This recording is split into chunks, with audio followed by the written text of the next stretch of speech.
If they believe what we're Mm. doing is working, it's going to work. Yes. Versus if they say, Mindset, baby. if they're like, it's not going to work, even if it's the best thing in the world and their body is quote unquote technically better, they don't feel it, doesn't matter. That's why you look good, you feel good, you run good. We say it all the time. People are like, why do people get so dressed up for track when they're going to go run 100 meters?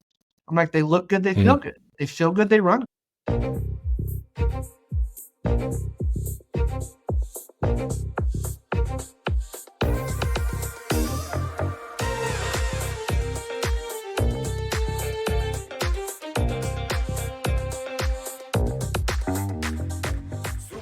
Welcome to Super Entrepreneurs Podcast. I'm your host, Shahid Durrani. Today we have with us Dr. Ben Bumguardner. Dr. Ben is the founder and owner of Alpha Sports Performance Medicine, an innovative multidisciplinary clinic that offers a full spectrum of sports performance and recovery services. Welcome to our show, Ben. Thank you. Appreciate it. Can I just say Ben, or I have to mention doctor? Because I know I was in this field before and a lot of doctors, they said, oh, call me doctor. No, okay, cool. Lay back. More. Yeah. That's wonderful, my friend. So what got you into this multidisciplinary approach to sports performance and recovery? I would say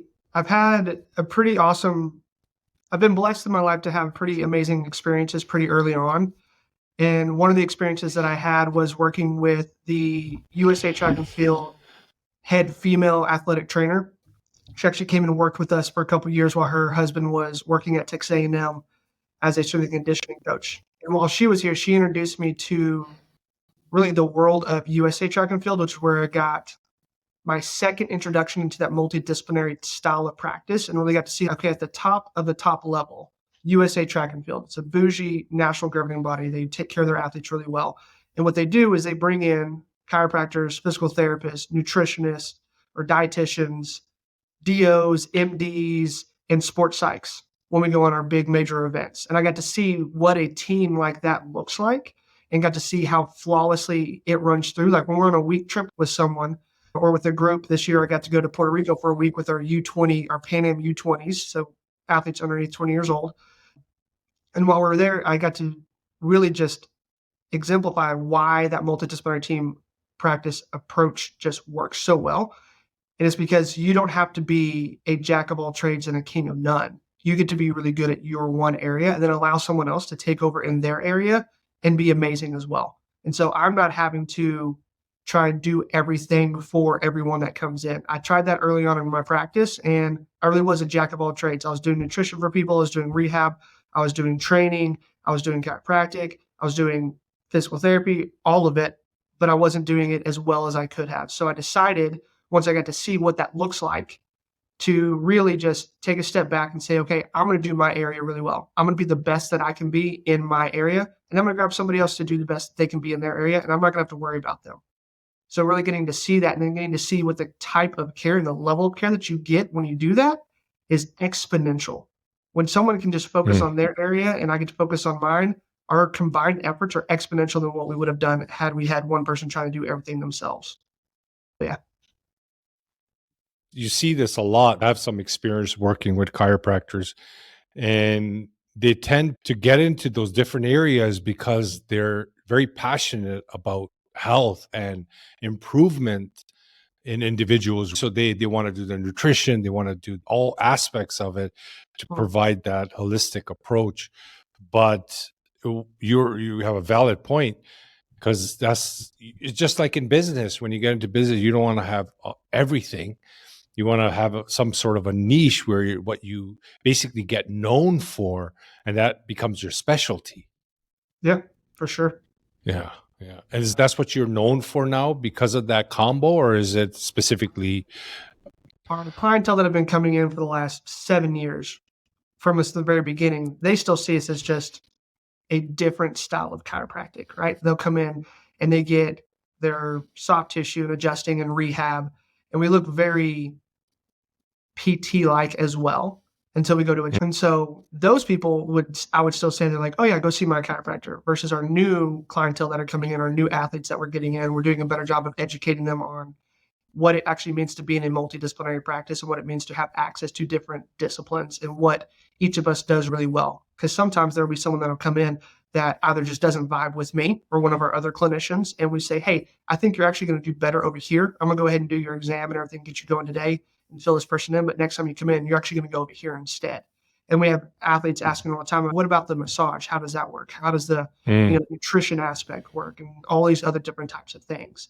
And so really, our newer clientele, I would say, understands that a little bit more than our older clientele when it was just me doing everything, trying to do everything by myself, and then slowly integrating people in.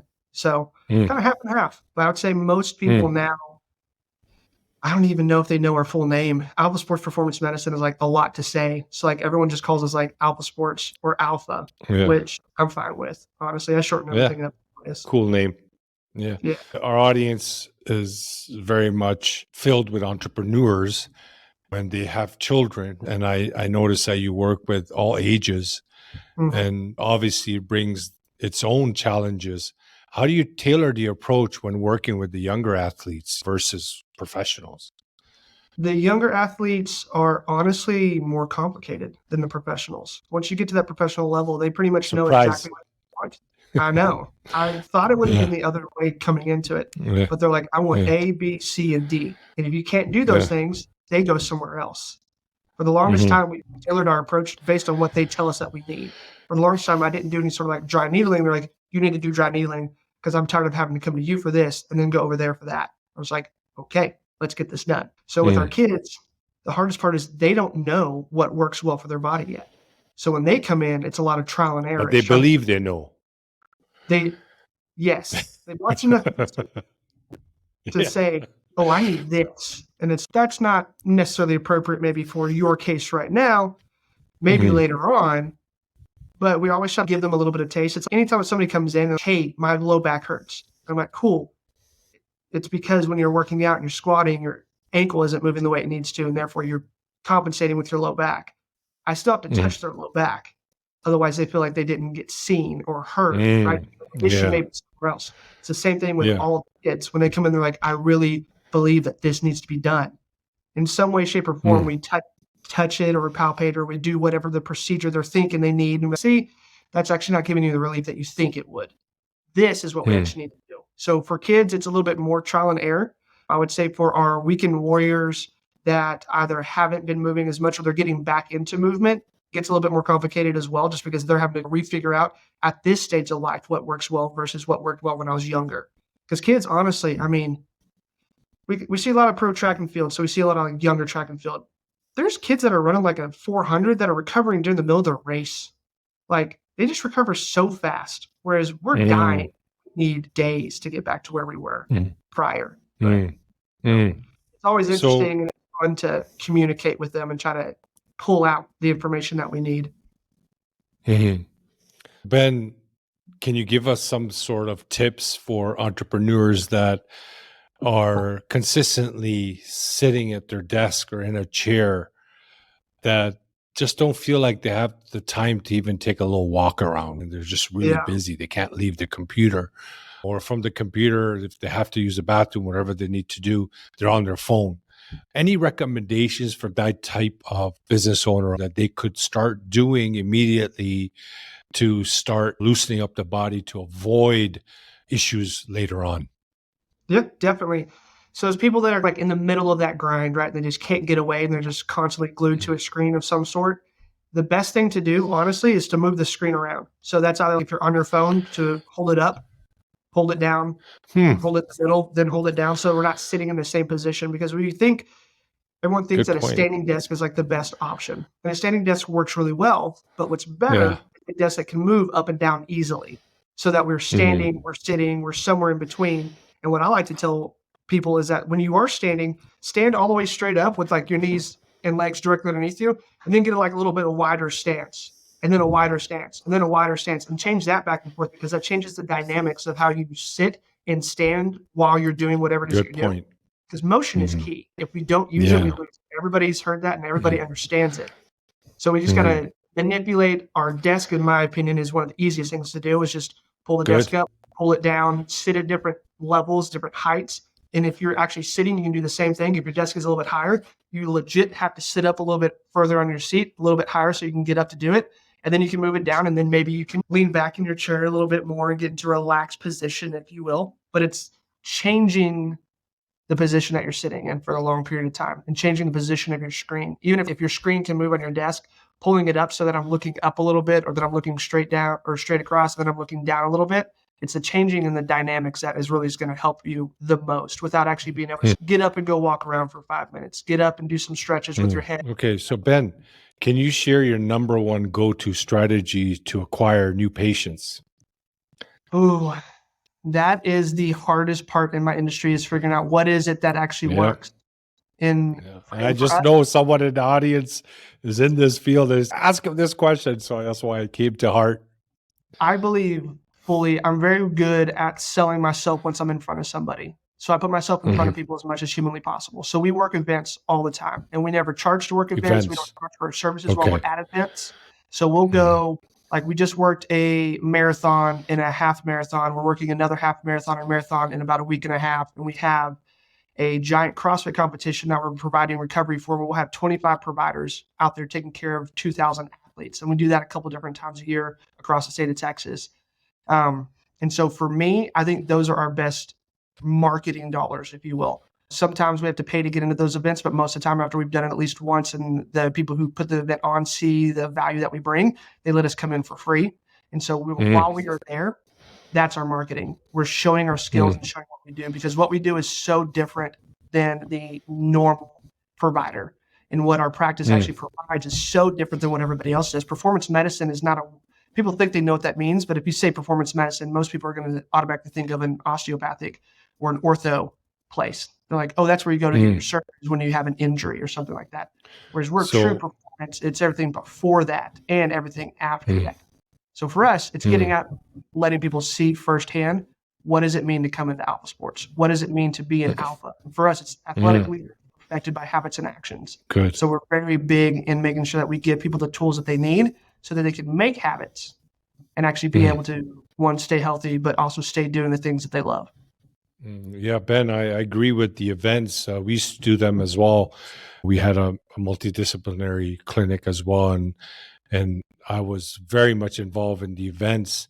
And we always have a stall, and it was an edge. And the contacts that you make there are next level. It's just those relationships that you build, not just trying to find someone on social media. It's actually building that relationship. And that was a good point about face to face. And that's the best way to build a relationship. That's why I love this show. I get to meet people, entrepreneurs, and build relationships. Definitely. Yeah. As soon as we get, everything's a relationship business, right? No matter what, or what you're in, it's all about relationships. Yeah. I always tell people, it doesn't matter. You don't have to vibe with everybody, because the only people you vibe with are going to be the ones that come in. But that's all you want. Yes. I don't want to have to sit around and treat somebody or hang out with somebody for 45 minutes, because our appointments are 45 minutes long. It's a long time to sit there with somebody that you're not feeling and they're not feeling you. Those are the awkward ones, and you don't have to dread coming into work every day.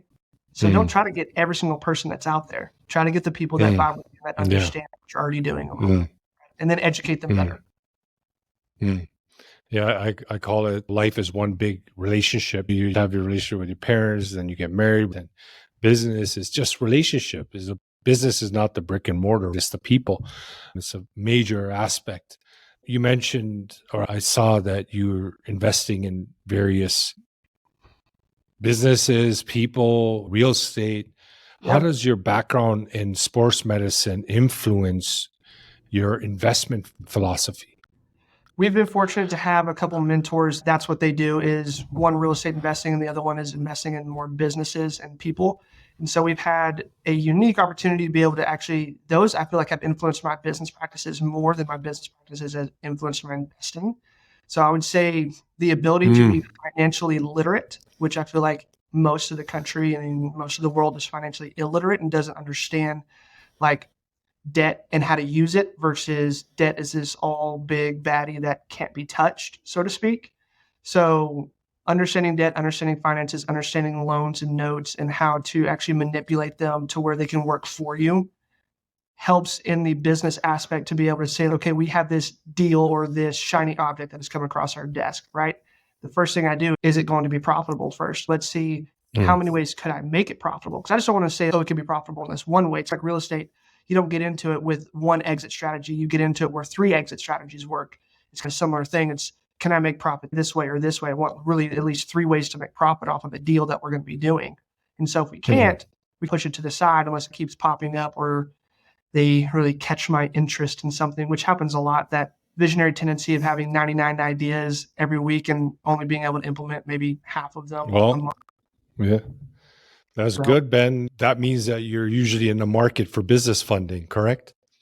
yes, we definitely are. I've tapped myself out personally, so we have patience and connections that we've been able to make along the way, like with a small private equity group that wants to actually help us to move into franchising our style of practice and moving forward, which is super exciting.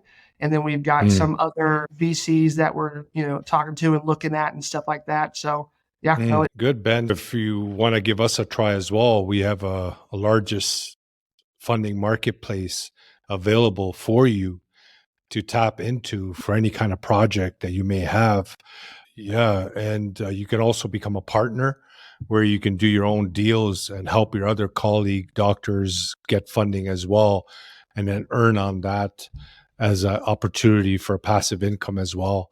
If you're interested, I can send you an email about that after. heck yeah, definitely. I love passive income. Okay. It's the only way you actually truly make money. Yes, it's truly my mentor used to say you need minimum 7 sources of income. Yeah. Wow. Good ones. So yeah, Yeah. so that's great. So now you traveling to work with these world renowned athletes, it sounds exciting. Can you share experience that kind of shaped your approach to sports medicine and any kind of unique insight that you got from peak performance? Yeah, definitely. I would say about a month ago, I was with Team USA Bobsled up in Lake Placid at the Olympic Training Center for their push championships right before their season kind of gets started where they're doing their team selections. And so I would say this is a good example of how everything's kind of culminated. So I went out there. It was the first time that I'd worked with Team USA Bobsled. I've been working with track and field for about 6 years now. But the experiences that I had with track and field bled directly over into bobsled. So as soon as I came in, it was very much I meet these professionals. They are getting worked on at the Olympic Training Center. They have everything that they need, right? Room, board, food, workout, all the things. So really, I'm coming in as an adjunct, as a specialist to help increase that recovery during those 2 weeks, during those push champs. And so while I was there, it's very much a conversation of, hey, how are you? What's going on? What have you done that has worked? What do you like? So those are always the very first things, because if they haven't done something that I may do all the time, it doesn't matter because their body's not used to it. I'm not going to try it out on them for the very first time when they're going into a push championship. We do what they're used to and we do what they know that their body works, because I would say mentally it's 50% of the game. If they believe what we're doing is working, it's going to work. Yes. Versus Mindset, if they say, baby. yeah, if they're like, it's not going to work, even if it's the best thing in the world and their body is quote unquote technically better, they don't feel it, doesn't matter. That's why you look good, you feel good, you run good. We say it all the time. People are like, why do people get so dressed up for track when they're going to go run 100 meters? I'm like, they look good, they feel good. They feel good, they run good. Same thing when we're treating, especially leading up to championships. And so I learned that over the last 7 years of working with professional athletes. We don't try something new in the first week or in the week of going into a championship or a major event, like a qualifier, so to speak. We try new things in the off season when we have time to say, yes, that worked. No, that did not work. Or here's the combination that did work best, right? Because most of the time it's not, no, it didn't work. It's that didn't get me feeling as springy as I wanted to feel. I felt sluggish, like I was running through sand versus pushing and having power through my legs. And those are the things that I'm expecting to hear from those athletes. And I'm a big proponent of when I'm treating somebody, I treat them for about 10 minutes. I get them up to move around and check how it's doing immediately, right? Because if they're like, oh, no, I'm already feeling like I'm a little bit sluggish, then I need to stop doing soft tissue rehab, whatever I'm doing. I've already exceeded that threshold. So learning that threshold, the minimal effective dose is really what we're looking for with most of our professional athletes. Is where I learn the most. It's, hey, you may be used to getting an hour-long flush after you're doing this and going into your next event. but I don't know if you need an hour-long flush, right? Let's Mm. do 15 minutes and see how you feel. And a lot of times they get up off the table. Really, it's after 30 minutes is what most people like. They get up off the table and know I feel springy, I feel good, I feel light. And I'm like, that's what I want to Mm. hear. And we're like, we're not going So, to do more. so Ben, what percentage would you say would involve their belief in their potential, what they can do? Oh, Big 75. one. Yeah, yeah. Like it's way. Even the placebo. Yeah, placebo effect, over 200 years, people and doctors have been using it. And that's such a phenomenal aspect of a human being, their belief they have on the conscious mind level and then the subconscious mind level. Conscious mind, they can say a lot of things, but that deep rooted belief in something produces the result. It's so powerful. I saw So that, the other day that was saying that they are looking into the placebo effect of healthcare and that they think it's yeah, actually around 60% of all yes, the cases. yes. I was like, Yes. that's really And the profound. person who's saying it. And it's the influence of the person just prescribing it too. So if they respect that doctor in a specific way and they recommend it, the effects are a lot higher. If Oh, it's emergency doctor or something, no offense to emergency doctor, I have a lot of respect for them. I have friends in that field, but I just saying that it's just the level of relationship and respect they have, what they're getting that information.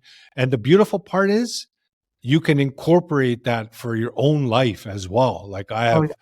have taken care of so many things in my health by using that because you don't need an actual pill or someone telling you that this is one of the world's wonder pill and it's going to make you better. You can Yeah. actually do it yourself by creating that belief in your subconscious. It's so Oh yeah. beautiful. I love this stuff. I do too. I love Yeah. hacking your Yeah. subconscious. I think my Yes. first book Yeah. I love it. um, Think and Grow Rich was the very first book Yeah. that was talking about that. And ever Hmm. since I read that 8 or 9 years ago, I'm constantly Yeah. just feeding my subconscious and making it believe a certain system so that, and then it happens, right? Like you keep, and your Yeah. subconscious works for you all the time. Mhm. And then all of a Well, sudden, I would. it's, Yeah, it's so true, Ben. I would love to share with you something from yeah, this call, a very specialized program. This show is a product of this program. It completely changed my life in every direction, all 5 F's of life, in a very systematical way, step by step, morning, night, morning, night, morning, night. And before you know it, you're just become this new person in a new world. And that is all based on that inner work. So I'd love yeah, to introduce you to that as well. yeah, definitely. Can you share what you feel your innermost superpower is that got you to this point in life? Honestly, I feel like the Lord has just blessed me in an immense way that I can't deny in any other way than that. I've had too many things in my life happen that have just lined up perfectly that are in no control of mine whatsoever. So honestly, it's just Yeah. the Lord's blessing. Yeah. They say basically surrender to the Almighty, right? And you allow to be guided in a direction that is best for you. Sometimes Yeah, we have a plan, we know, we have an idea what we want to do, and the route to that idea might be not as we plan it. So we stop resisting and stop forcing an outcome, relax, take it easy, and you flow with the nature of life and you start seeing magical things happen. To hear about your inner superpower, it was great talking to you today. It was yeah. wonderful sharing your information. I'm wishing you all the best and growth and success and health in your future. And yeah, once we go live, we'll send you an email, all the information. Appreciate you helping us promote the episode. Heck yeah. And if there's anything else in the future that you would like to come back and discuss, let me know. Heck yeah. No, I appreciate it. And all the same to you. Thank you.